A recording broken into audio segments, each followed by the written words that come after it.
Hello everyone. Very good evening to all of you.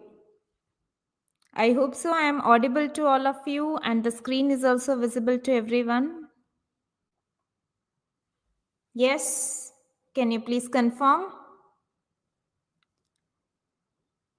So as you can see, we are coming up with the Brahmastra series and a lot of sessions has been covered so far based upon CSIR NET Life Science syllabus.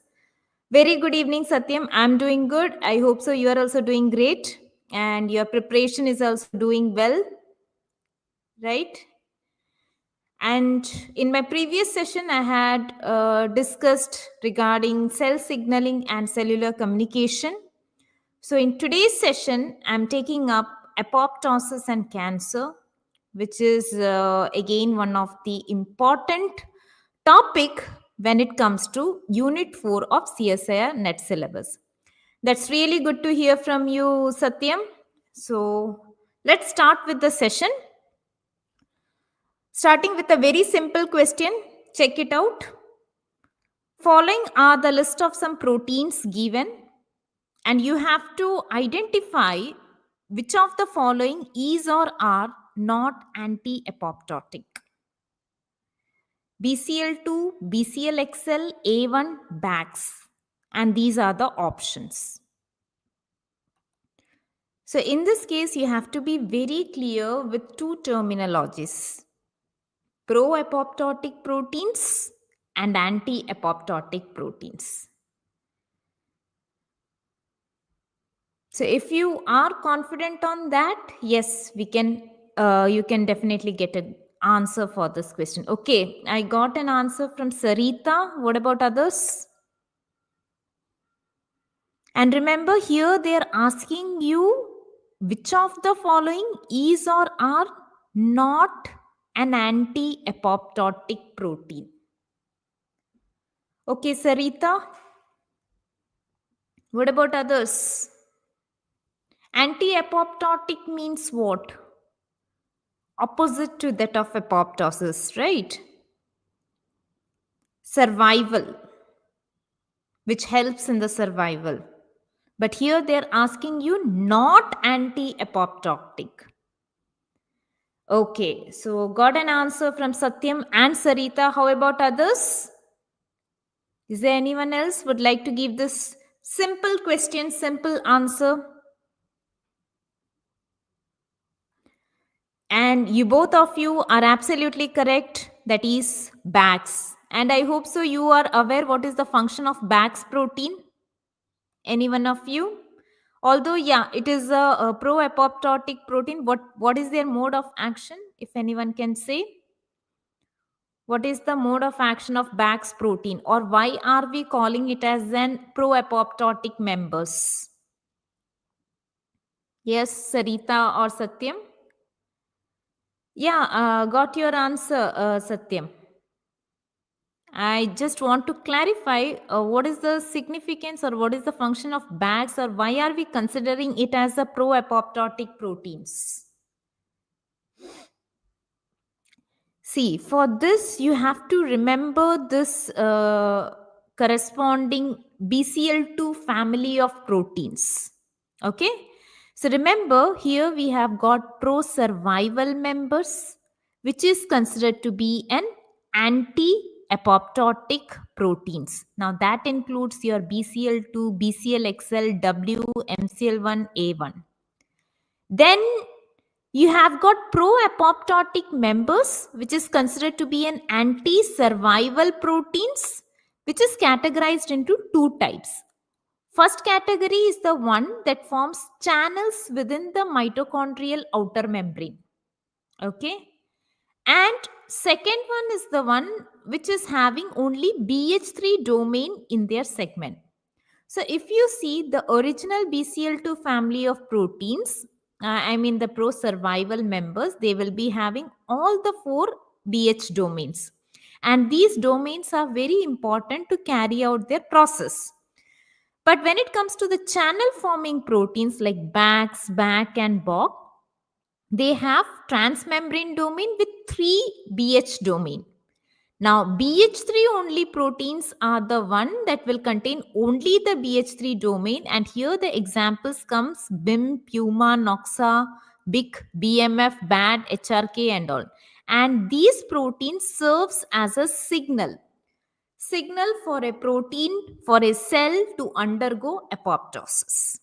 Okay, so this particular combination with examples is important from examination point of view.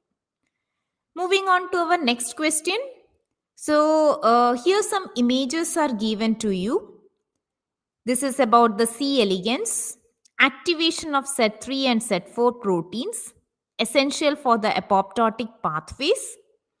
In addition to gain of function mutation in the SED9 gene, which cause its protein to be made in cells that would normally die, resulting in the survival of those cells.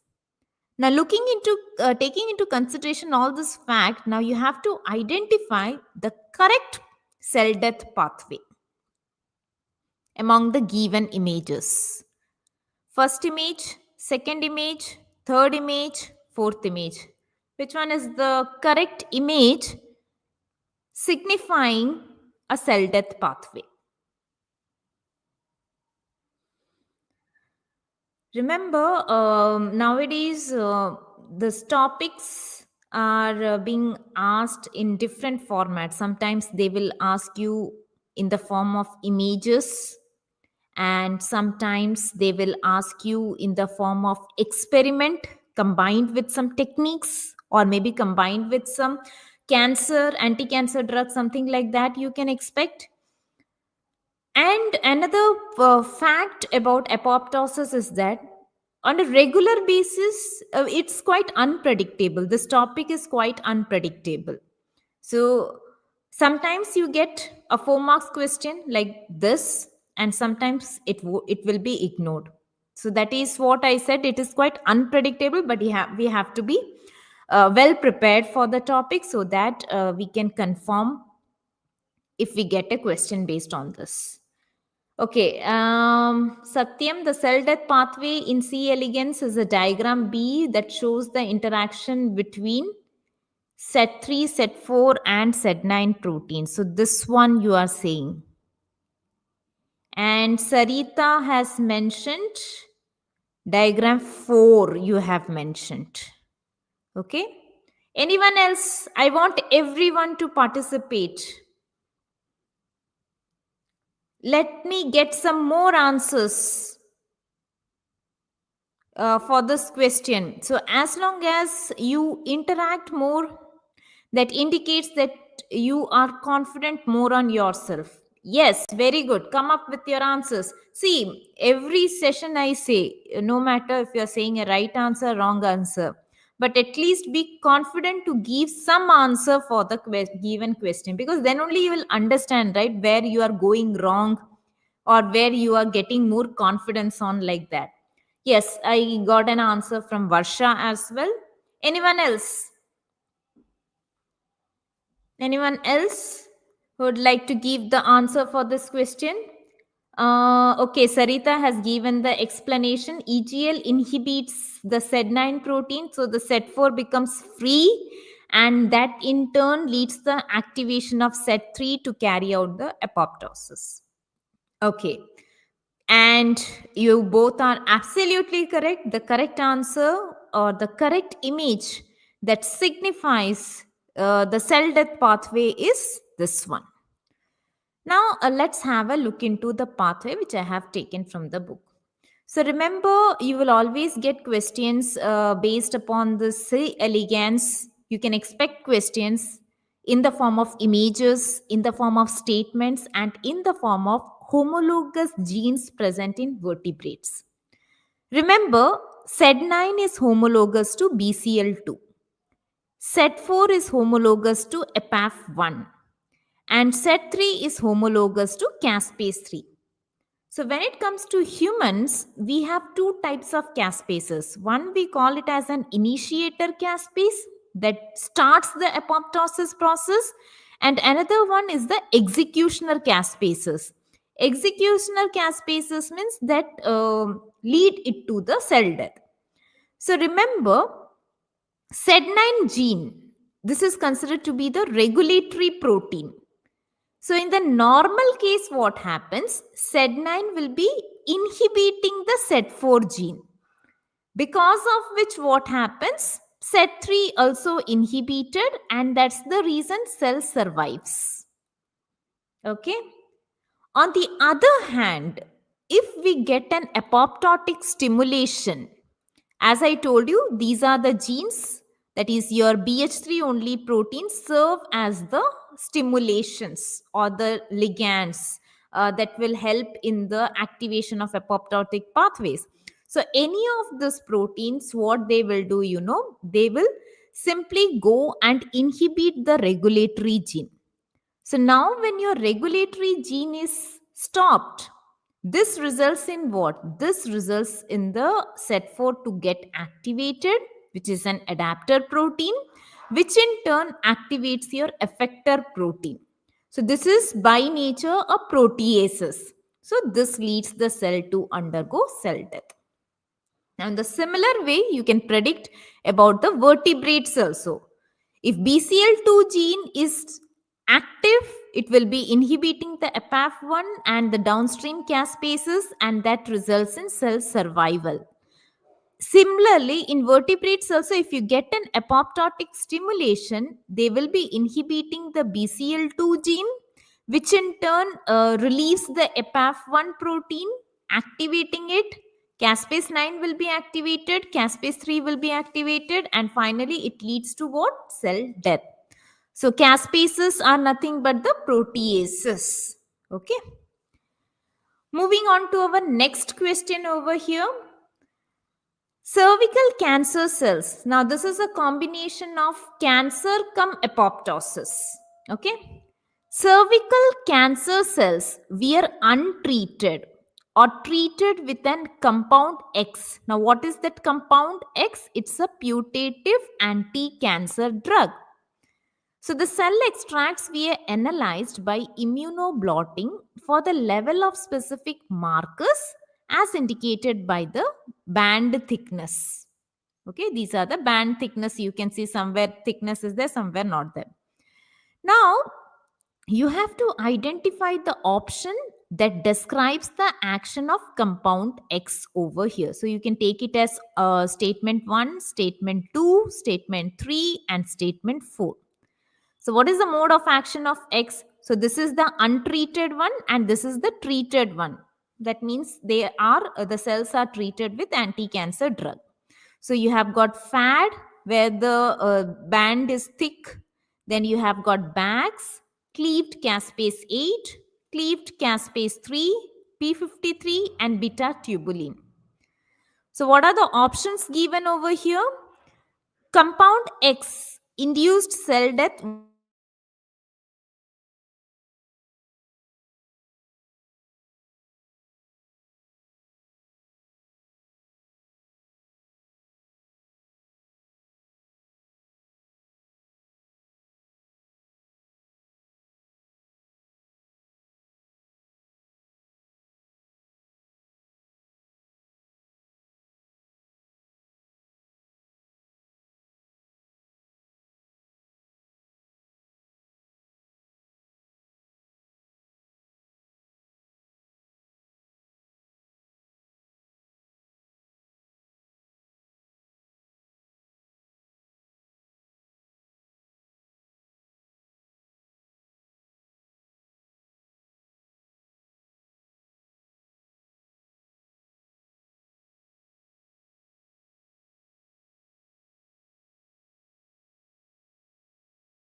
Yeah, hello. Y- now is it fine?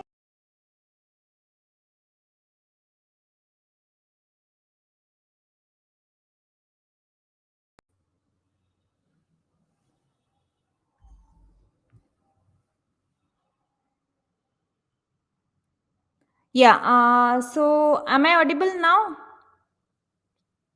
I hope so. I'm audible to all of you now.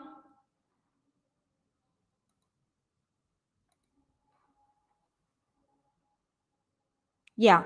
Okay. So, yeah, I was discussing with the cervical cancer cells. So, can you confirm the answer now? So, this is the untreated cell and this is the treated one. So, what is the role of compound X over here? You have to identify the action of compound X. So you can take these as the options. Option 1, 2, 3, 4. So compound X induces cell death via intrinsic pathway by activating caspase 8, P53 independent, and compound X induces via extrinsic pathway using Fas ligand, or reduces the expression of BAX, or induces the cell death by activating death domain receptor with increasing the expression of pro-apoptotic proteins in P53 independent manner. So what should be the correct answer here?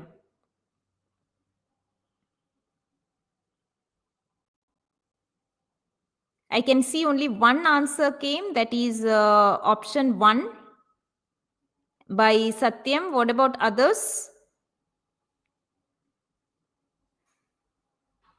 What about others? See, okay, Sarita, you have given option 2 as the answer. Any other answers? Okay, so the correct answer over here is answer 2 only. See, here it's clearly signifies the action of anti-cancer drug on FADD, and FADD indicates what? It is related to Fas ligand, and when I say Fas ligand, it is related to extrinsic pathway only. So you can easily eliminate the option 1, 3 and 4 and get into a conclusion.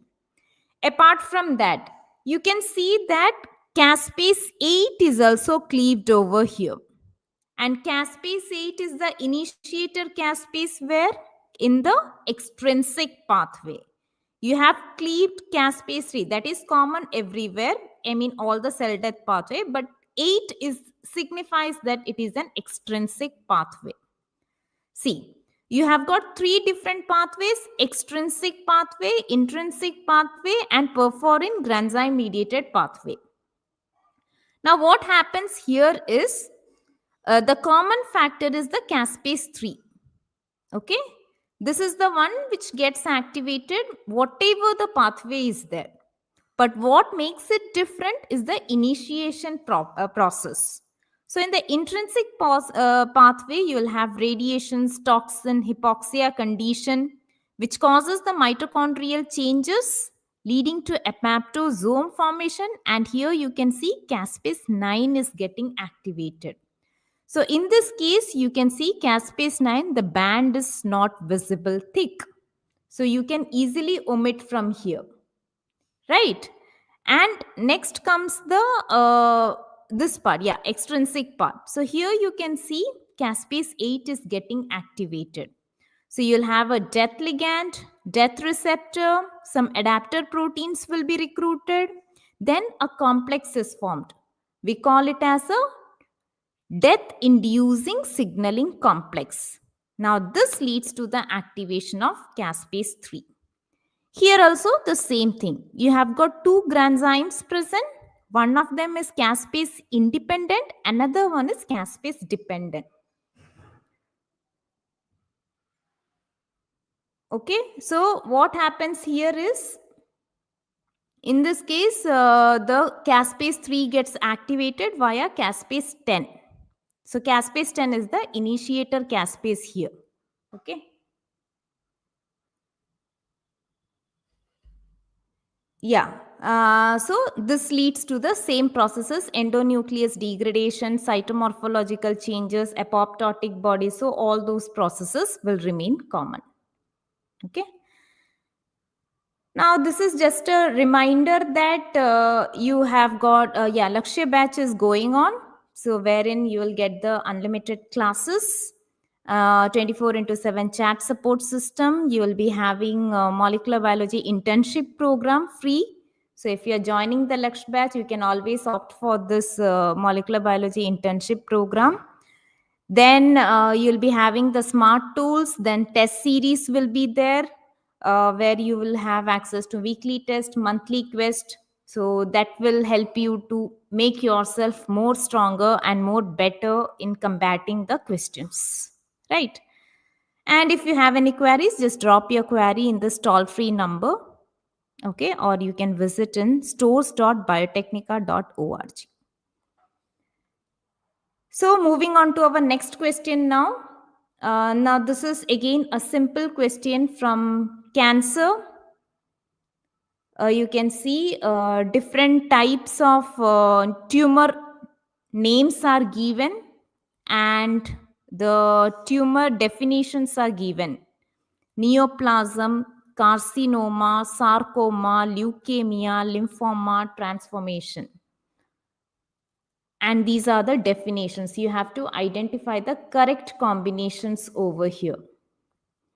A tumor that has arisen from endodermal tissue, cancer cells arisen from hematopoietic stem cells that do not grow as a solid tumor, a permanent change in the genome of a cell that results in abnormal growth, a tumor that has arisen from mesodermal connective tissue.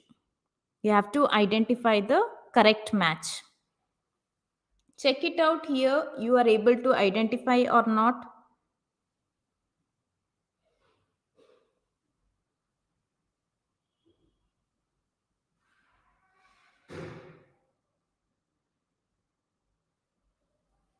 Yes.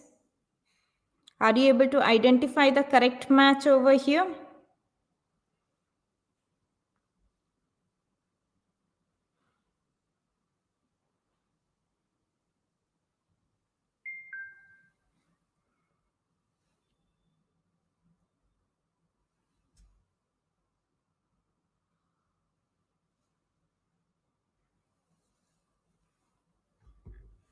Okay, got an answer from Sarita. What about others?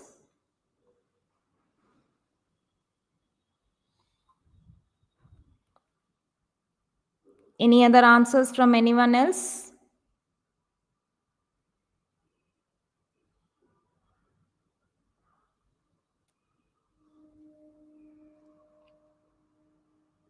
So here the correct answer becomes, as you mentioned, Sarita, absolutely correct, 2. So you have to be clear with the terminologies here. So A for 2, that is carcinoma. Carcinoma is a tumor that has arisen from endodermal tissues. B for 4, that is hematopoietic stem cells but do not grow as a solid tumor. So that becomes our leukemia. So this is carcinoma, endodermal tissue. Leukemia is the kind of hematopoietic stem cell related cancer. C to 6, a kind of permanent change in the genome of a cell that results in abnormal growth. So that is transformation. And finally, you have got mesodermal connective tissue related cancer. That is your last one. That is your carcinoma. Okay. So remember, carcinoma is the most common type of cancer, begins in the epithelial tissues of skin, in the tissue that lines the internal organs like liver or kidneys. Leukemia is related to blood cells. Sarcomas are related to the malignant tumors present in mesenchymal tissues. And if you remember, lymphoma was also mentioned. Lymphoma is related to the lymphatic system related cancer. Okay. Moving on to our next question. Now, this is a Western blot analysis after treating the cancer cells with the anti-cancer drug. So, following assumptions we are given. The drug have arrested the growth of cells at the G1 phase. The drug targeted the JAK-STAT pathway. Drug led to the apoptosis of cells. Drug-induced apoptosis was through extrinsic or mitochondrial independent pathway. So this is the Western blot analysis. So you have got drug treatment and this is a control. CDK6, cyclin D1, STAT3, PSTAT3, cleaved PARP and beta tubulin. What should be the correct answer here?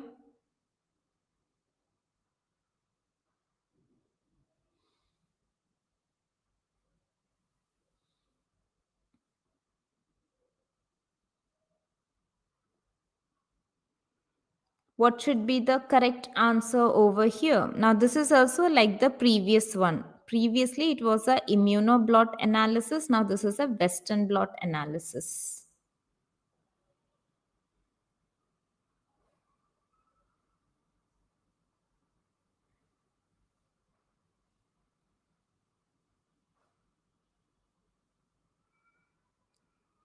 Yes, can I get some answers? Okay, Sarita. Sarita has given the answers. What about others?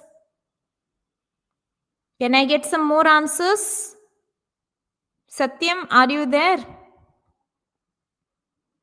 To get an answer for this question. How about others? Sri Devi.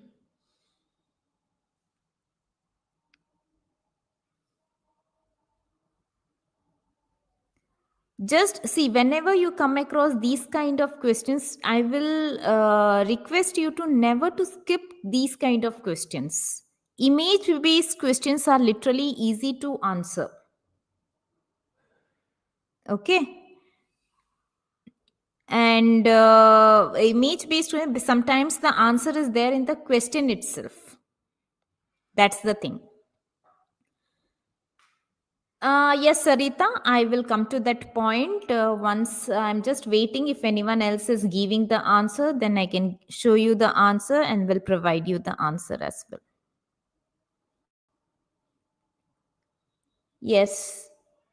Anyone else would like to give the answer here? Can I get some more answers for this question? Now, this is somewhat similar to your previous question. Not exactly, but yeah, somewhere similar. So the correct answer over here is 2. It is not 3. So A, B, and C, all the 3 statements are correct. Now, why all the 3 statements are correct? See, the first statement was the drug might have arrested the growth of cells at the G1 phase. So, how you can say that drug might have arrested at the G1 phase? Because of this band. CDK6, cyclin D1. They are the cyclin CDKs which helps in the transition from G1 to S phase. Right? So that's why this here you can see the thick bands present. The drugs targeted the JAK-STAT signaling pathway. That means degradation has happened. So that's why you see thin bands are here. And the third point is the drug led to apoptosis of cell. Now, how can you say that the drug led to apoptosis of cell? Because of cleaved PARP. Now, what is a cleaved PARP? Remember that PARP cleavage is considered to be a marker for a cell that has underwent apoptosis. Actually, we have got 2 markers for a cell that has underwent apoptosis. One is this cleaved PARP and another one is the phosphatidyl serine switching onto the outer leaflet of the plasma membrane. So these are the 2 markers that decides or that gives an indication that the cell has underwent apoptosis. Now, why the statement D is incorrect? Drug-induced apoptosis was through extrinsic or mitochondrial independent pathway. See, that we cannot say because We don't have any specific caspases mentioned over here or any ligand mentioned over here. So how can we predict that it's an extrinsic pathway or a mitochondrial independent pathway? So that's the reason first three statements are correct, but D is incorrect. I hope so you got it, Sarita. Yes? Can we move on to our next question? The next question is on your screen. So we have two classes of genes known as proto-oncogenes and tumor suppressor genes contributing to the development of cancer. So here we have some statements regarding both the genes. Proto-oncogenes result in the development of cancer by gain of function mutation, whereas tumor suppressor genes leads to cancer by the loss of function mutation. Now, the second statement is just opposite to that of the first statement. That means they are saying proto-oncogenes loss of function, tumor suppressor gene gain of function. Moving on to the third statement, mutation in both the alleles of a proto-oncogene is required for induction of cancer, whereas mutation in one of the two alleles is sufficient for promoting tumorigenesis. And the statement D is opposite to statement C. So here they are saying mutation in one of the alleles in proto-oncogenes will sufficient to produce cancer, whereas mutation in both the alleles is required for promoting tumorigenesis. What should be the correct answer over here? Okay, Sarita has already given the answer. How about others?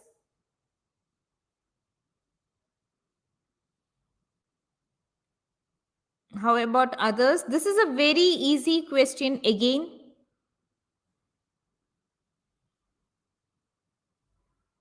So you can, and one clue, yeah, we can say that out of A and B, one has to be correct. And similarly, out of C and D, one has to be correct.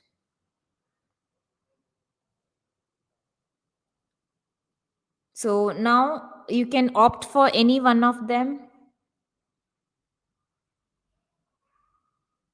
All things like this series is all about question discussion related to CSIR NET exam. The question which you had put is okay, but you can ask this in some career guidance sessions. We will always have some career guidance sessions, so you can always put a query over there. Okay.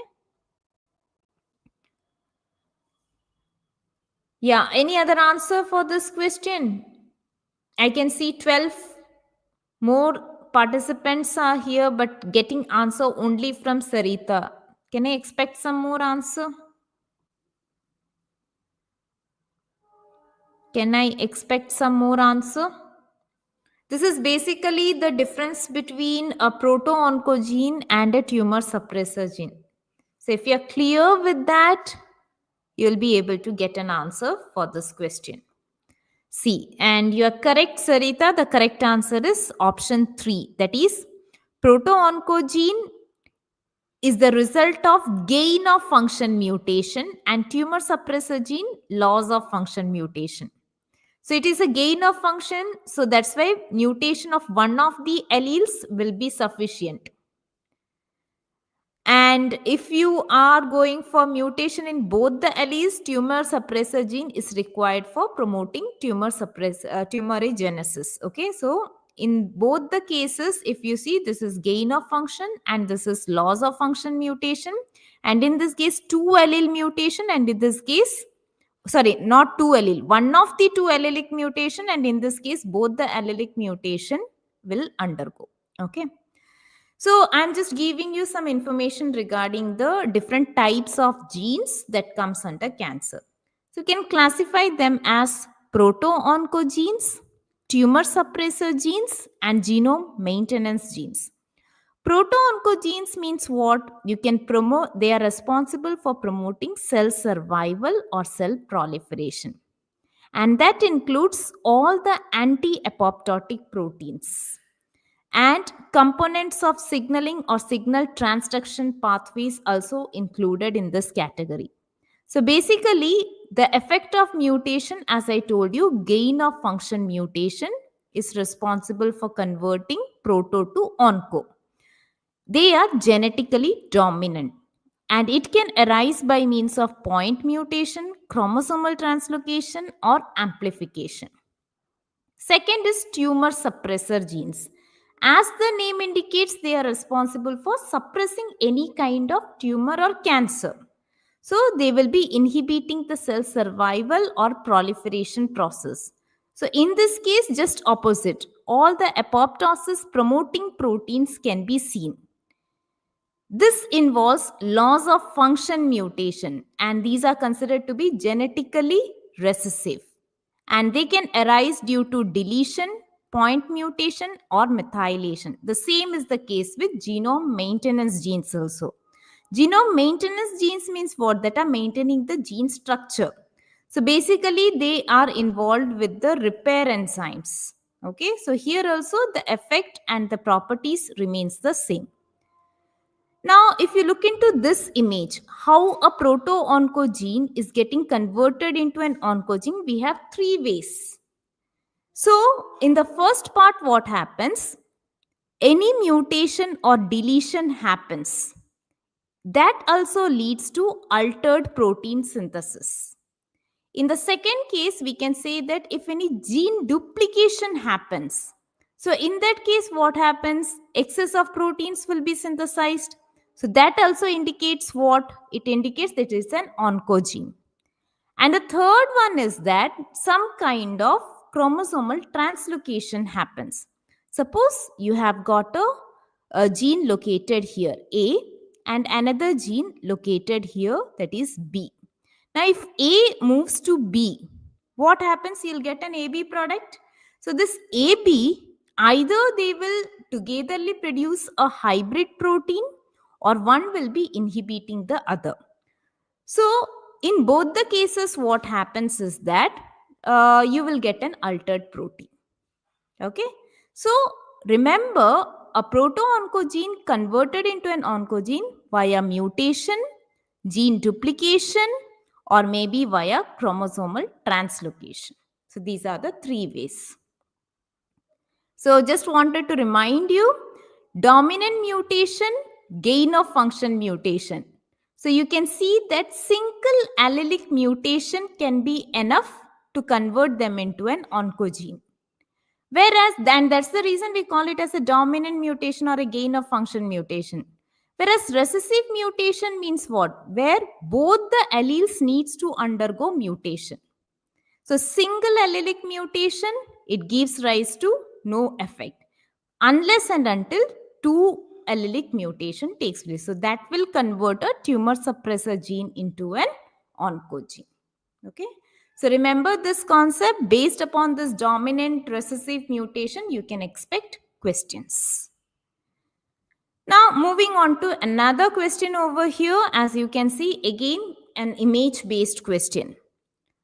Two important features which aid in the development of a tumor and its metastasis are EMT. EMT means epithelial to mesenchymal transition and angiogenesis.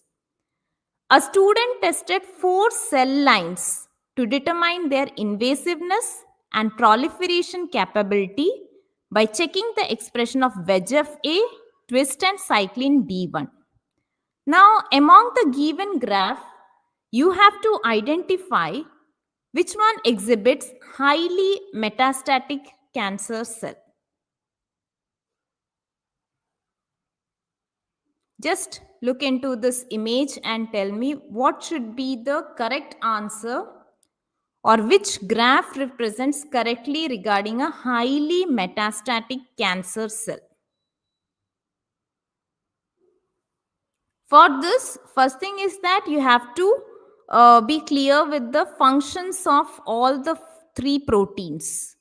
That is VEGF-A, twist and cyclin D1. So if you are clear with the functions of these proteins, then yes, you will be able to get into an answer. So what is the correct answer for this question here? Okay. So can I expect some more answers for this question? See, nowadays we are getting more of this graphical based questions instead of statement based questions. Earlier we used to get the statement based questions, but nowadays graphical based questions are more. And as I said you initially, graph based questions are easy to answer, just you have to sit patiently and read it out. Sometimes it will be a concept based. Like, for example, if you see this question, this is a concept based. Because here, if you are clear about VEGF, twist, and cyclin D1 and how they are related to cancer, then you will be able to get into an answer. So this is a concept based question. Okay. Yeah. Any more answers? Okay, Sarita. So let's have a look into the answer. And as you mentioned, very good. Yes. Option 4 and the image 4 is the correct answer over here. So why the image 4 is correct? See, first thing is that VEGF-A, that is vascular endothelial growth factor A, they are responsible for promoting angiogenesis. Angiogenesis means what? Blood vessel formation. And this is crucial for tumor growth and metastasis by providing a blood supply. Twist. What is a twist? It's a transcription factor that promotes the EMT. EMT means what? Epithelial to mesenchymal transition. So this is a process that enhances cell motility and invasiveness, which are important features when it comes to metastatic cells. And the third one is cyclin D1, which is responsible for regulating the cell cycle progression.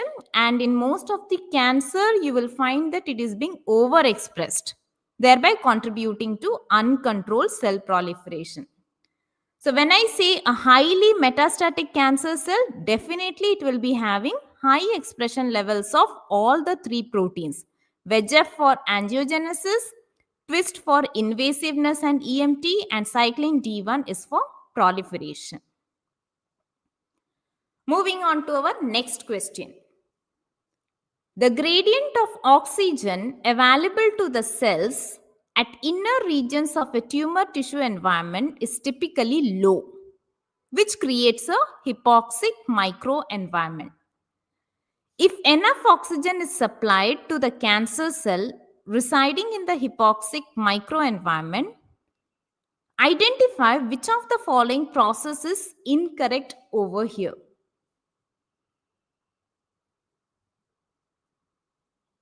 So, HIF1 alpha is stable in the cells under hypoxic conditions, may undergo oxygen-dependent hydroxylation, targeting it for ubiquitination and proteolysis by a tumor suppressor protein known as VHL.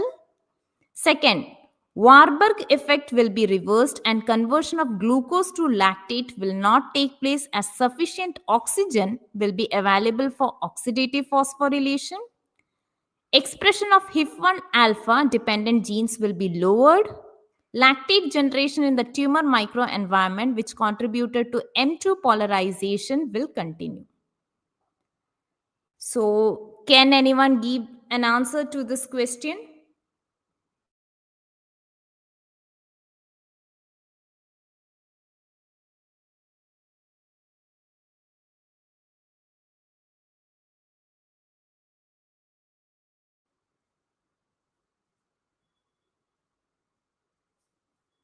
Yes.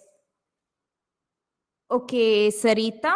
So, Sarita, any reason why did you opted for option 2? Any reason why did you opted for option 2? Others, any other answers can I expect? So this is something related to hypoxia environment in cancer cells.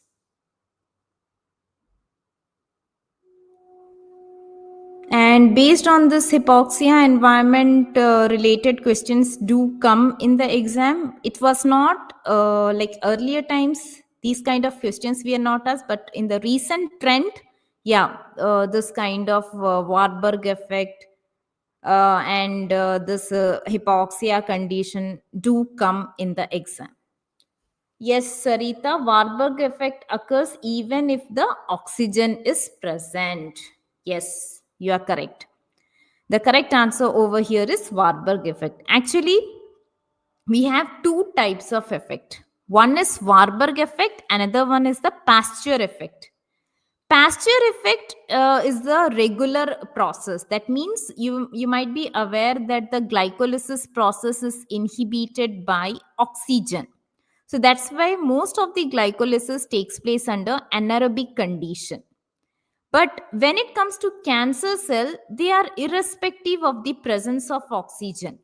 So they have higher rates of glycolysis and a decreased Pasteur effect. And this common feature is known as Warburg effect. Okay, so that is, if you are clear with the Pasteur and the Warburg effect, the question is very easy. You don't have to think of any other options from here, because here it is clearly mentioned it will not take place as sufficient oxygen will be available for oxidative phosphorylation, right? So obviously you can easily opt over here. And this is a diagrammatic representation. So if you see a differentiated tissue, you will find that glucose will undergo glycolysis giving rise to pyruvate, but majority of them will be focused on oxidative phosphorylation. Lesser of them will be focusing on lactate fermentation. But in this case, what happens? Majority of them will go for lactate fermentation. Lactate fermentation. So this lactate fermentation will be producing a byproduct known as NAD+, which can be utilized by the glycolysis. And why they require glycolysis? Because they will be getting the carbon skeleton to produce the macromolecules. So that's why they prefer to go for lactate fermentation here. So that is what your Warburg effect is all about. So this HIF alpha 1 alpha, this is basically a transcription factor which responses to changes in the oxygen level. And under normal condition, you see these are being hydroxylated by prolyl hydroxylase enzymes. So when oxygen is present, the enzymes will be hydroxylating the proline residues. And this can be recognized by the VHL gene, which will target this transcription factor for degradation. That's what I told, that's what it is given in the statement. So obviously, in the conditions of low oxygen, the hydroxylation will not happen and HIF1 alpha will be stable. So within the nucleus, it combines with other subunit, forming a transcription factor, goes and binds to the hypoxia response element, thereby carrying out the gene transcription. So when it comes to cancer, 1 alpha is often stabilized due to hypoxic condition, and their activation contributes to tumor progression, leading to angiogenesis, metabolic reprogramming, and resistance to apoptosis. Okay.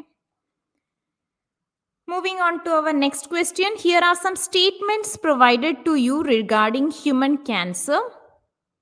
Increased telomerase expression always contribute to increased cell death in cancer cell. Overproduction of anti-apoptotic proteins can lead to inappropriate cell survival and is associated with CLL, that is chronic lymphoblastic leukemia. E5, E6, E7 proteins encoded by HPV are tumor suppressors. Overexpression of cyclin D1 or loss of P16 and RB can cause inappropriate, unregulated passage through restriction point in late G1. Now you have to identify the correct combination of statements here. So in the next slide, I have the combinations, but I want you to get an answer looking into the statements directly. Find out. If you want, I will show you the options also, but just have a try first if you can answer.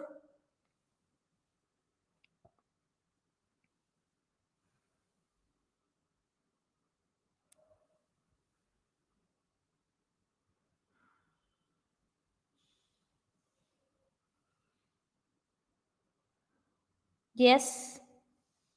Can I get an answer for this question? So probably this is the last question of today's session. Identify the correct combination of statements given here. So let me show you the statements combination AB, AC, BD and CD. Now tell me what should be the correct combination here.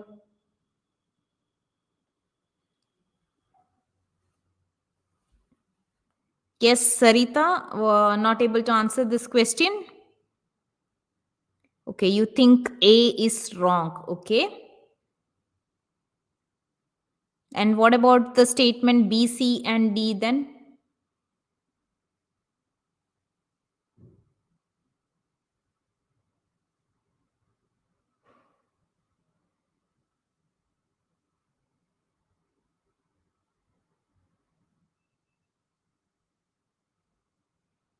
What about the statement B, C, and D? So you are saying that increased telomerase expression contributes to increased cell death in cancer cell is incorrect. Okay.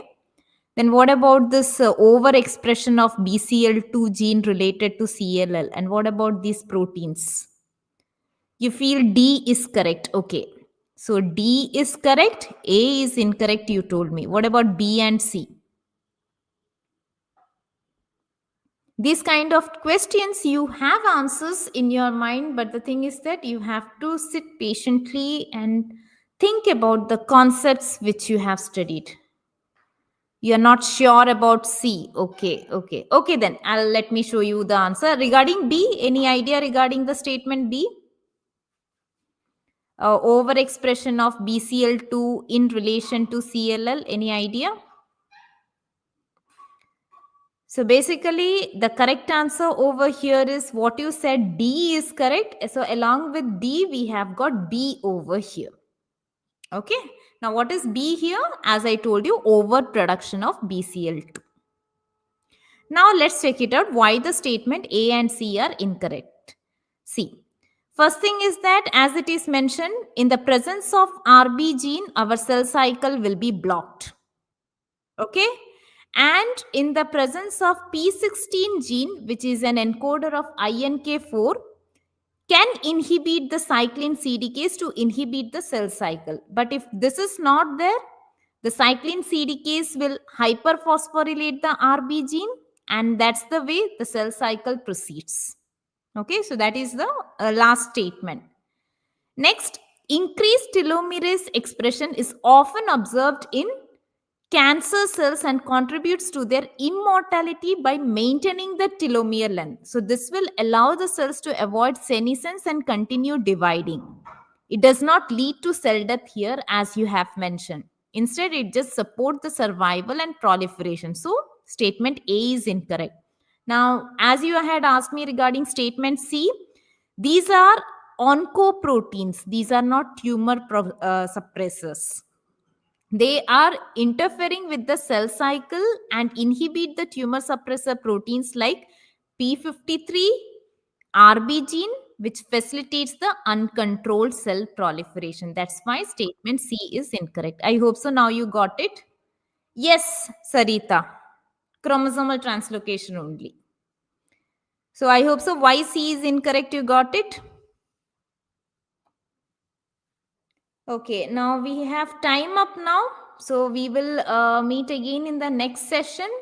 So next session, I'll be taking on unit 6 regarding 6C to 6H. So keep on practicing the questions as the exam is getting near. Keep on revising the maximum so that you will get the clarity of which topic you are confident on and which you need to work out. Okay. So thank you so much for joining in this session, and do continue joining the upcoming sessions also, because these are going to be very fruitful for you in the upcoming days, mainly because the exam is near. Okay. Okay then. Thank you so much everyone. See you again in the next session.